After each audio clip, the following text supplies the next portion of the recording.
Hello. Hello. Lazy door button. Yes. Never gets old. I was about to Never pull it, and I was like, why am I going to old. do that? So, hello and welcome to the Rolls-Royce Cullinan. Been dying to drive this for a long time. Had the honour of bringing you guys an insight into when this car was unveiled. If you want to know all of the nitty-gritty details, I did do like a sort of in-depth walk around and chat inside the car that was static at the Rolls-Royce factory in Goodwood. There's a link below there to all of that details. But today's about the drive. Well, I'm about to experience my first drive. You've had your drive. Absolutely. So I thought, rather than doing this individually, Sam and I did the Phantom 8 drive last year.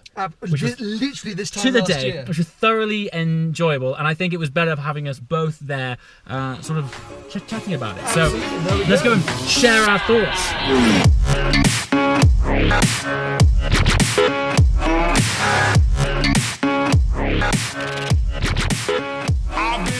Rolls-Royce don't like us calling it an SUV. It's a high-sided vehicle. High-sided vehicle. That is fantastic. Which is I cool. hadn't heard that. This thing has a V12 in it. I'd say it's pretty sporty. Yeah, but it's definitely sporty. And considering the fact that earlier we were sat on the swinging tailgate seat, We were. It's very utilitarian. Well, It helps, the doesn't it? scenery around here is incredible. The scenery and the car helps us to sound a little bit more intellectual.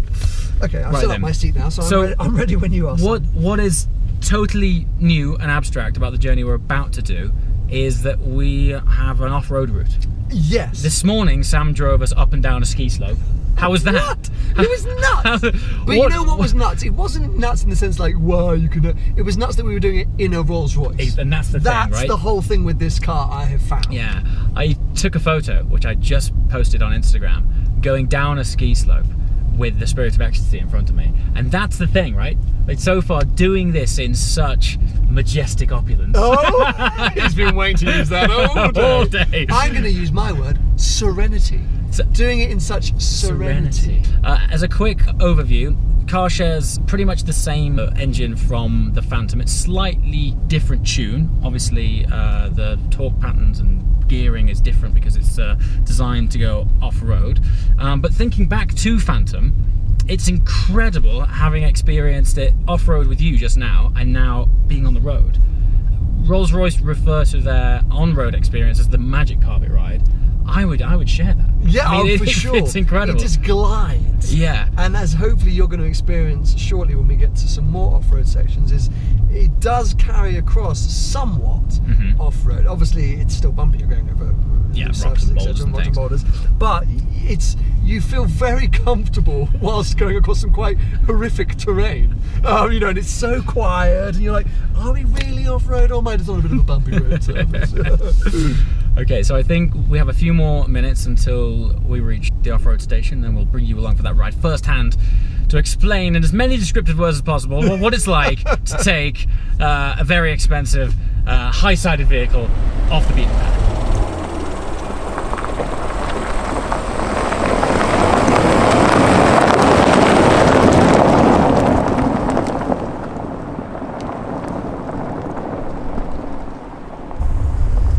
Okay, so here we are. Moment of truth. I mean, arguably, this is kind of where it gets quite un-Rolls-Royce-y, really. Absolutely. You know? This is the part where it's very surprising to see a Rolls-Royce. So, Rolls-Royce's theme that runs through this is effortless everywhere. And I think then it's all to do with that one button. So there's one single button. I mean, there are multiple settings within it, but there's an off-road button, which, well, appropriately adapts it for off-road. Yeah, So I actually love that simplicity. It is so good. I mean, normally, off-road purists are like, oh no, but you know, you can lock this diff and change this gear ratio. I like the idea of just one button. Yeah, so do I. It makes things a lot simpler. Because even, dare we name competition? Am I on your video? I think we do. Okay, so you know, Range Rovers, Bentegas, anything like that, do have so many multiple settings. And my dad owned Range Rovers his entire life. Yeah. Still doesn't know what any of them do, and you know, when it's raining, he puts his car into snow mode. Amazing. Like you know, I mean, for sure. And he's like, oh, I can feel the difference. Yeah. But on the bullet point checklist of features it has, it looks amazing. Oh, yeah. Look at all these multiple traction modes. But this makes complete sense. One button. I like that. Yeah. So I believe when you press off-road mode, the ride height of the car jumps up like 40 mil. Yep. That's substantial. That's some ground clearance. Yeah. What I love about Rolls-Royce, and I think one thing that sort of sets them apart is like most companies are like, oh, we've saved weight here and we've done this to make it lighter and whatever. I love how Rolls-Royce are proud about how much sound deadening they do. Yeah. Like, yeah, we wedged another 100 kilograms of sound deadening in this car. We even put it in the tires. Yeah. You know, like... I mean, case in point, there is a piece of glass in the back that separates the boot from the driver's sort of section, so that, heaven forbid, if anyone was to load luggage in the back, it would spoil the tranquility of the car. So they put this glass in the back. Genius. It's my favourite feature of the whole car. But it has meant that on occasions I've gone to the boot to get something out of our bags, and you've been like, "Can you get me a camera?" And all I'm saying is, I don't know what you're saying. But the cool thing is, we are traversing this, say, by convention, pretty rough terrain in pretty. I mean, it's pretty effortless, man. I mean, granted, it's bumpy. Yeah, I mean, you're going with some haste, I would say. Yeah, it's a confident speed that you're carrying on. Well, the thing is that as we are in fantastic comfort and luxury in a Rolls-Royce, but going places where previously you couldn't do in this kind of vehicle. And I'm not someone who chases off-road trails. I'm not someone who does much of that. But I like a luxury car, and I like the fact that I could do this. Should I own this vehicle? Like, how cool would you be turning up to, I don't know what, a Tough Mudder off-roading day? Everyone's there in their Defenders, and you just turn up in this. You know, if you were going for a spot of grouse shooting, sir, you know, you might want to. Hey, if that's, I don't quite know where. Traverse the Scottish Highlands. Sure. In your Uber chariot. Then set up your deck chairs out the back. Well, speaking of out the back, one thing again there's setting this level of car apart is the level of customization you can apply to the rear of this car. So they are classing the rear of this car as the third box. So in designer language, the engine compartment, that's the first box, where we're sitting the second box, and the boot area, they have allocated its own box, its own designated space, and instead of just having it empty as an area you can throw bags in, you can pretty much tailor make a utility to fit in the back. So if you're into golf, you might have something to fit your golf bags, but the main thing is that you can do what you want. It's not a sort of set template. You know what I mean? Imagine the stuff. Imagine what's going to come out of that place. The thing is, last night they presented this car as the Rolls-Royce of SUVs, but what I actually like about it is it's more the it's just so incredibly Rolls-Royce. You know, like they haven't.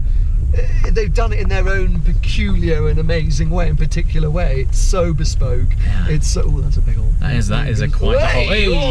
You wouldn't do that in your Phantom, would you?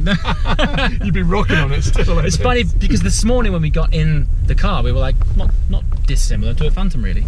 Now it's really shining. Now it's shining, and you do sit a bit higher. Like, I think from the outside, if you were just glancing at it from the front, you could easily mistake it for a Phantom. But sitting in it, you sit up higher. And I have to say, I don't think the dash and the interior is as nice as a Phantom, but I know that that's because the Phantom is really...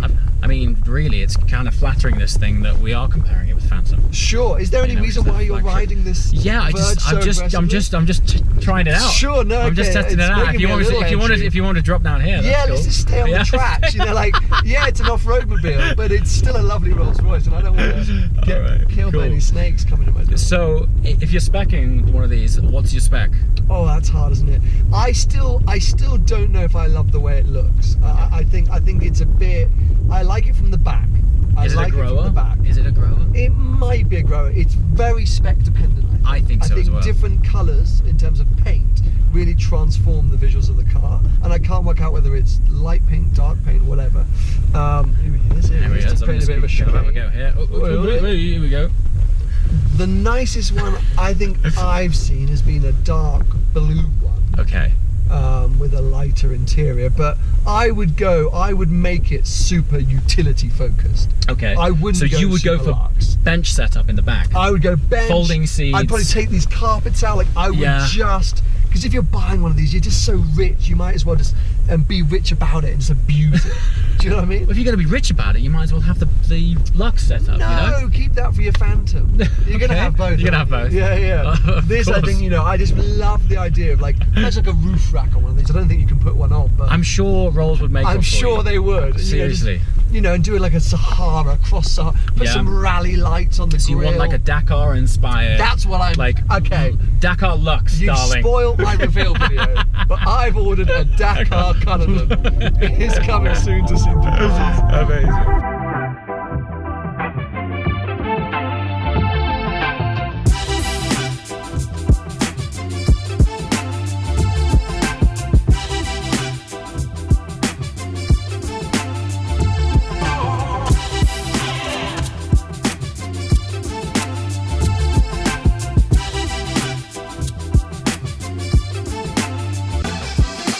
Okay, evidently, so we have swapped drives now. Sam is chauffeuring me back to Jackson Hole. Interestingly, this is probably, let's face it, where these cars are going to get used the most, actually, on asphalt. Yes, unfortunately, I think that's the real situation. Actually, we don't have an official price on these yet. Despite us being at the launch, we haven't been given an official price point. I'm estimating, with a spec, they're going to be coming in at like 280, 290, something like that. They are sitting under Phantom, but we haven't been given a concrete price yet. I guess the variables are such that it's so customizable and spec dependent that the sky's the limit. That's exactly it. I think you could go absolutely mad and create something that costs a ton of cash. A fortune. One major USP, I guess, is the fact that I can't think of another luxury SUV with a V12 in it. I can't think of another SUV full stop. Yeah. That is huge. And it does have, it's incredible. It's over 800 Newton meters of torque. Yeah, hill climb. And this is the first time we've had this on some like dynamic driving roads.